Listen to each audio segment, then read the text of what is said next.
Hello friends, income tax के cases की series में आज जो केस हम डिस्कस करेंगे वो इस चीज पर आधारित है कि यदि कोई एसएससी है और उस एसएससी को सेल ऑफ सॉफ्टवेयर से कोई इनकम होती है और वो सॉफ्टवेयर कस्टम बिल्ट नहीं है, तो क्या वो अमाउंट जो कि सेल ऑफ सॉफ्टवेयर के द्वारा रिसीव किया जाता है, क्या वो सेक्शन 9 सबसेक्शन 1 क्लॉज 6 के मुताबिक रॉयल्टी की डेफिनेशन में आता है।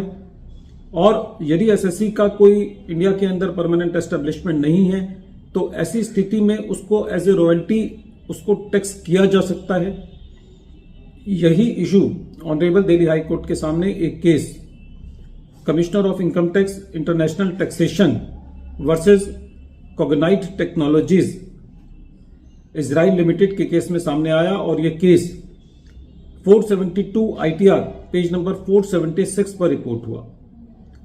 इस केस का जजमेंट 8 अगस्त 2023 को आया। प्रेजेंट केस के फैक्ट्स इस तरीके से हैं। प्रेजेंट केस के अंदर जो केस है वो असेसमेंट ईयर 2011-2012 से रिलेटेड है। एसएससी एक कंपनी है जो कि इजराइल के अंदर इनकॉर्पोरेटेड है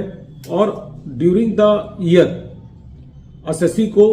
सेल ऑफ सॉफ्टवेयर से रेवेन्यू जनरेट हुआ। जब एसएससी की असेसमेंट प्रोसीडिंग्स चल रही थी तो असेसिंग ऑफिसर का ये मत था कि जो एसएससी को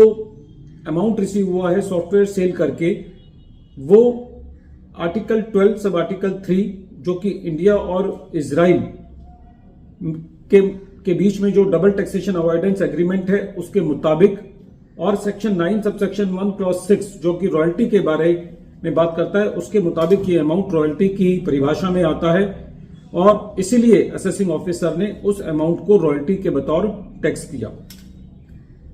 एसएससी जब इस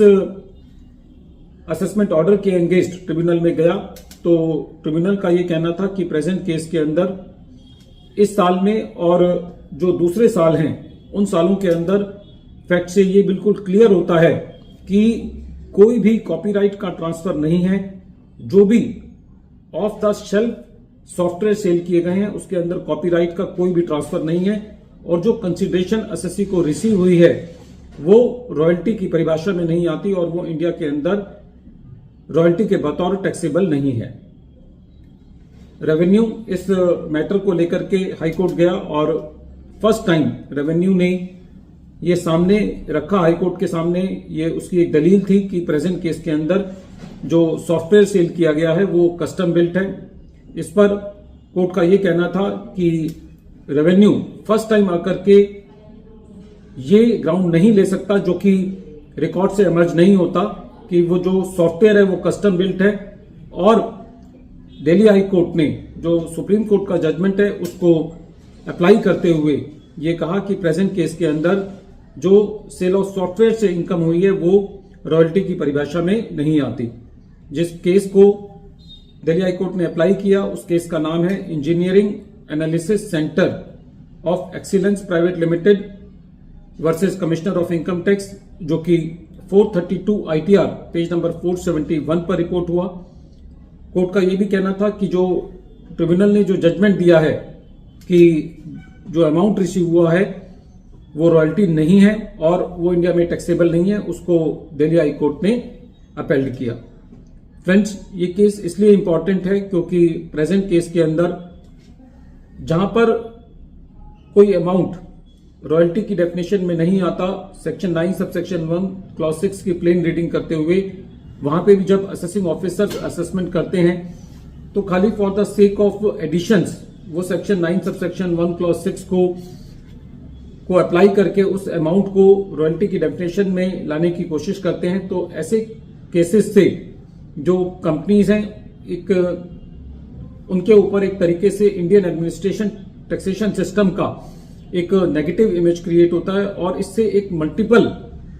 लेयर ऑफ लिटिगेशन क्रिएट होती है जो कि अवॉइड की जानी चाहिए। जहां पर बिल्कुल सेटल्ड इशू है, जहां पर सुप्रीम कोर्ट किसी मुद्दे पर एक क्लियर कट एक डिसीजन दे चुकी है, जहां पर कोई डिफरेंस ऑफ ओपिनियन नहीं होता, तब भी